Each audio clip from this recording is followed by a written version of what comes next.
Jesus Cristo, aleluia. Sua palavra é alimento e dá vida, aleluia. Glória a ti, Senhor, toda graça e louvor. Glória a ti, Senhor, toda graça e louvor. O Senhor esteja convosco. Ele está no meio de nós. Proclamação do Evangelho de Jesus Cristo segundo Marcos. Glória a vós, Senhor. Na cidade de Cafarnaum, num dia de sábado, Jesus entrou na sinagoga e começou a ensinar. Todos ficavam admirados com o seu ensinamento, pois ensinava como quem tem autoridade, não como os mestres da lei. Estava então na sinagoga um homem possuído por um espírito mau. Ele gritou: que queres de nós, Jesus Nazareno? Vieste para nos destruir? Eu sei quem tu és o Santo de Deus. Jesus o intimou: cala-te e sai. Então o espírito mau sacudiu o homem com violência, deu um grande grito e saiu. E todos ficaram muito espantados e perguntavam uns aos outros: o que é isto? Um ensinamento novo dado com autoridade. Ele manda até nos espíritos maus e eles obedecem. E a fama de Jesus logo se espalhou por toda a parte, em toda a região da Galileia. Esta é palavra da salvação. Glória a vós, Senhor. E que as palavras do Santo Evangelho perdoem os nossos pecados. Amém. Amém.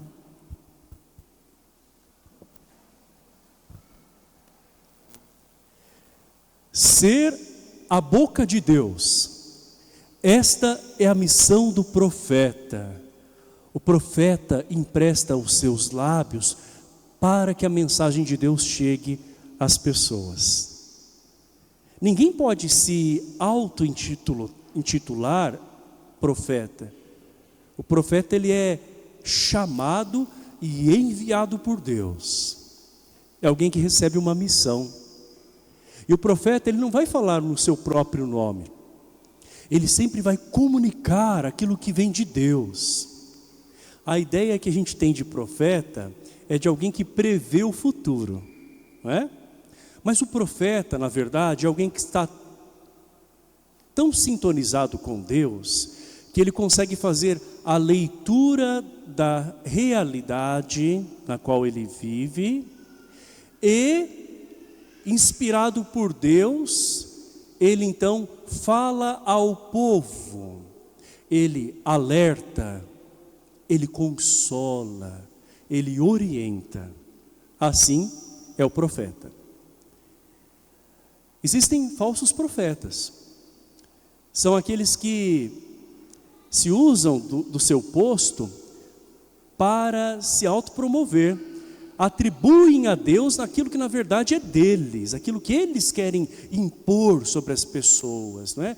Então, a primeira leitura fala que este profeta, esse tipo de pessoa que se considera profeta, se falar por si mesmo, usando o nome de Deus, esse terá um fim trágico, não é? Porque o profeta é alguém que tem grande responsabilidade sobre o povo de Deus. E por isso que ele fala com autoridade. E autoridade não é falar alto não, viu gente? A autoridade não é ter controle sobre as pessoas. A autoridade é falar com propriedade aquilo que você experimentou e agora transmite. Jesus é maior do que todos os profetas. E ele fala com autoridade. Ele ensina na sinagoga, que era um local em que os judeus se reuniam para ouvir a palavra de Deus. E as pessoas ficavam encantadas com aquilo que Jesus falava e a forma como ele falava. Porque era diferente dos doutores da lei, que falavam de uma maneira muito teórica sobre a Sagrada Escritura e colocavam julgos pesados sobre o povo. Jesus não. Jesus, ele fala a verdade, uma verdade que compromete sim as pessoas, mas que também as enche de esperança. Então Jesus é este que ensina, ele também liberta. Existem pessoas que às vezes se colocam como profetas e elas acham que falando a verdade rasgada, né, elas estão profetizando.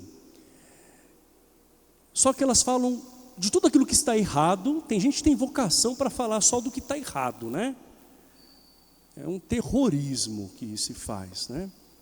Mas não apresentam o caminho da virtude, né? Não apresentam a proposta de Deus. Então o profeta não é esse. O profeta, ele fala a verdade sim, mas ele também convoca as pessoas a se voltarem para Deus, a fazer um caminho com Deus. Jesus é este que ensina e leva as pessoas para mais perto do Pai. Mas na sinagoga onde ele está ensinando hoje, eis que um homem tomado pelo maligno começa a se manifestar. E esse homem, agora que é tomado pelo mal, diz: eu sei que tu és o Santo de Deus, viestes para nos destruir, tentando tirar o foco do ensinamento de Jesus. O que Jesus diz? Cala-te e sai. Vocês já viram algum programa de televisão em que alguns líderes religiosos começam a entrevistar o suposto demônio, né? Então, por que você fez isso com ele? O que você quer, afinal de contas? Diga, está amarrado, né? É um palco, né, para o maligno, se é que realmente é um maligno que está ali, né?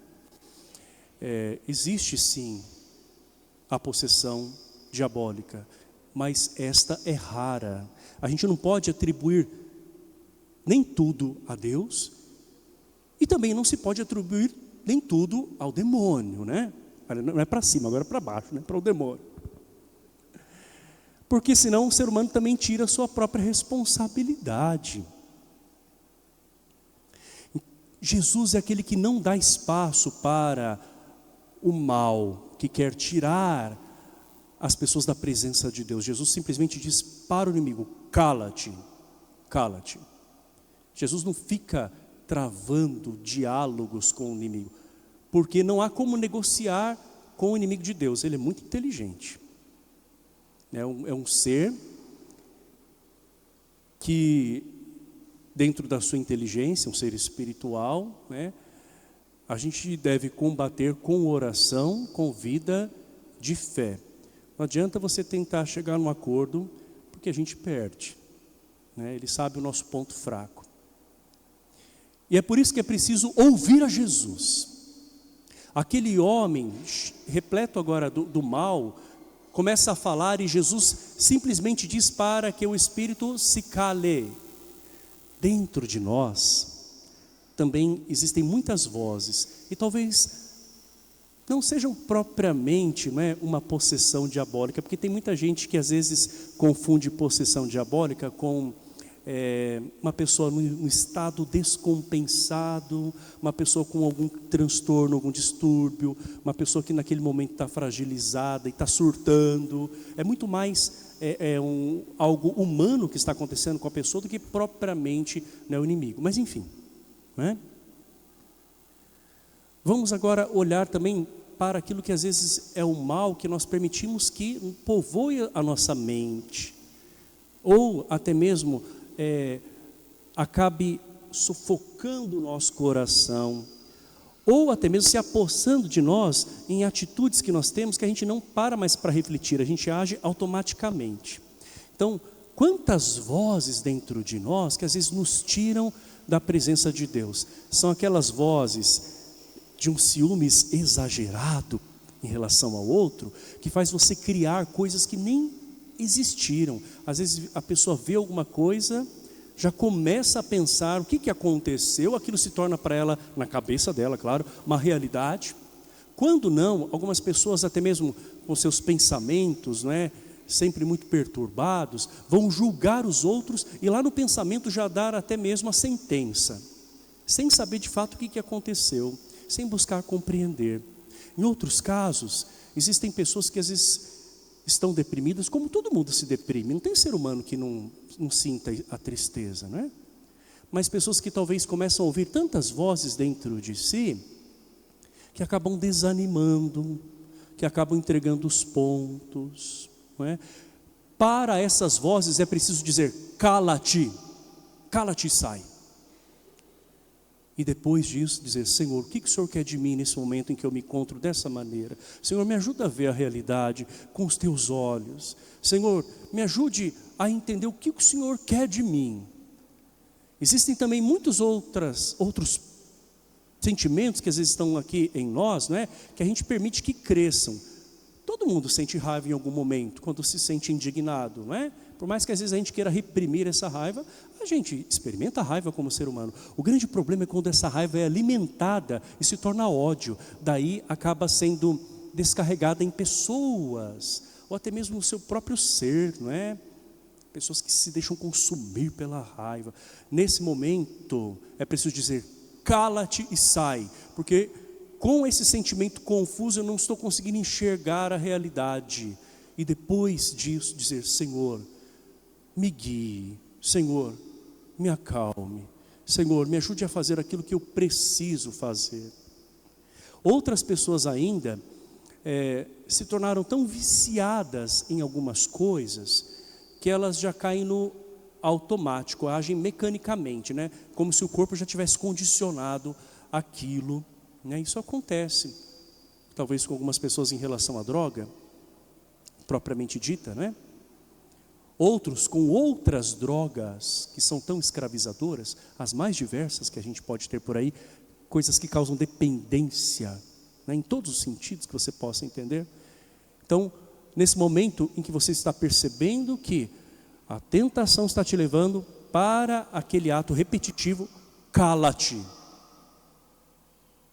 Senhor, me ajude, me socorra nesse instante. Jesus ordena que o inimigo cale-se para que o ensinamento dele possa prevalecer. E Jesus expulsa o mal. É o primeiro milagre que aparece no Evangelho de Marcos. A expulsão do maligno. Jesus realiza um milagre. Mas esse milagre é um sinal de quem Jesus é. Ele é bondoso, amoroso. Ele tem o poder.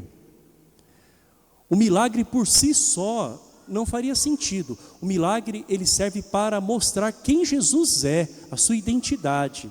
Tem muita gente que procura apenas o milagre e Deus é só uma maneira de conseguir o milagre, aquilo que eu quero, né? E quando as pessoas conseguem o milagre, talvez muitas delas já não tenham mais aquele fervor na relação com Deus. Pergunto para você, se alguém se aproxima de você com um interesse, você percebe, como é que você se sente? Quando a pessoa busca a você por aquilo que você tem, aquilo que ela quer. Só que não fica só com isso que eu estou dizendo não, viu? Porque tem gente que vai pegar só essa parte aqui da homilia e vai falar assim, o padre falou que tem gente que se aproxima da gente para se aproveitar. Continuo, ouça o todo. E nós? Quando nós nos aproximamos de Deus apenas querendo algo dele, como é que é essa relação? Quando a gente busca a Deus apenas por aquilo que a gente quer alcançar dele, a gente está colocando na frente o milagre e deixando Deus para trás. É preciso olhar para Jesus como o Senhor dos milagres, né? E não olhar para os milagres. Jesus hoje fala para o demônio se calar, e olha que o demônio até estava, de certa forma, falando: tu és o Filho de Deus. Ou seja, estava até aparentemente promovendo Jesus. Só que o inimigo, na verdade, quer distorcer tudo, quer tirar o foco do ensinamento de Jesus. Jesus fala para que ele se cale, justamente para que as pessoas não confundam Jesus com um milagreiro, porque Jesus é Salvador. Os milagres que ele realiza, e glória a Deus quando os milagres acontecem, né?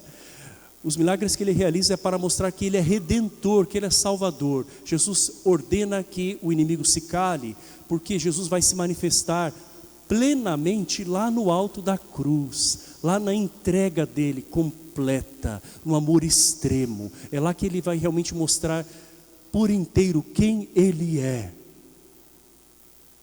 Por isso que nós precisamos, amados irmãos, olhar para Deus. Se recebo um milagre, louvado seja Deus, porque o milagre serve para aumentar a fé. Se não recebo o milagre, glória a Deus, porque Deus dá a força. Se Ele não dá o milagre, Ele dá a graça e a força para atravessar, porque Ele é Deus, e ponto final. Aquilo que Ele faz apenas mostra quem Ele é, e muito mais do que Deus faz, Ele é, e ponto final. Nós queremos nos colocar sobre a autoridade de Jesus. A autoridade que quer dizer responsabilizar-se, amar, cuidar. Às vezes a gente confunde autoridade com alguém que exerce um cargo de importância, alguém que tem poder de decisão apenas, alguém que tem poder de aquisição, né, de coisas, tem influência, controle. E às vezes essas pessoas vistas como autoridades nem sempre são respeitadas, elas são só temidas, né? Jesus não exerce essa autoridade. Quem se usa da autoridade para controlar os outros está distante da autoridade de Jesus. A autoridade dele é do amor. Sabe por quê? Porque quem é autoridade tem grande responsabilidade. Quem é autoridade pode fazer a diferença na vida de muitas pessoas, e por isso tem o dever de agir com amor. Jesus é aquele que no alto da cruz, lá onde Ele se mostra plenamente, nos ama de tal maneira, meus irmãos e minhas irmãs, que Ele honra aqueles que o Pai lhe deu. Então cada um de nós foi dado a Jesus pelo Pai, e Jesus, no seu sacrifício, na sua autoridade, assume a cada um de nós e se entrega, se sacrifica por nós. Então a verdadeira autoridade está no amor. Os doutores da lei, eles falavam e não viviam. Jesus vive, por isso que Ele fala. E a nossa autoridade? Eu, como sacerdote, exerço uma autoridade espiritual, mas você também tem a sua autoridade. Você que é pai, você que é mãe, a menos que essa autoridade tenha sido perdida. E tem muita gente hoje que está perdendo realmente a autoridade com os filhos. Em alguns casos, para não dizer muitos, às vezes uma criança de 4, 6 anos está mandando na casa e falando o que quer, o que deve ser feito. E os pais, com medo de perder o amor e a afeição do filho, dizem: tá bom, né? Ou em outros casos, até mesmo a criança insiste, e claro que não é fácil, né? Porque a criança vai testando até onde ela pode ir, para saber os limites dela também, né? E alguns pais podem, quem sabe, até se render, falar: tá bom, faz desse jeito, faz assim, né?